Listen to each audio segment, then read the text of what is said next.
Makaigan, hindi po biro ang iniwang pinsala na magkasunod na pananalasa ng Bagyong Hener at ang habagat sa ating infrastruktura at agrikultura.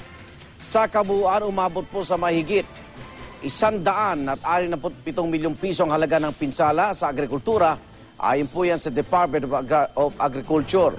Pinamakitin din dito, tinamaan po ng pagbaha ang produksyon ng bigas, mahigit 3,000 metriko tonelada ng palay, mula sa mahigit 4,000 hektaryang palayan ang di na mapapakinabangan.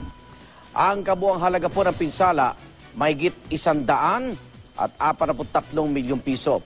Karamihan sa mga napinsalang palayan ay dito po sa Ilocos Region. Ganon din po sa Central Luzon. Apektado rin ang masamang panahon ng ating mga palaisdaan. Aabot sa mahigit 2 milyong piso ang halaga ng pinsala sa mga palaisdaan dito po sa Pangasinan at maging po dito sa Cagayan area. Marami rin bahay ang napinsala ng pagbahang dulot ng habagat sa tala ng NDRRMC. Kaninang alas 8 ng gabi, 3,116 na bahay ang napinsala ng mga baha. Dito nga po sa Ilocos Region, dito rin sa Central Luzon, Calabarzon, Mimaropa at dito rin sa Western Visayas.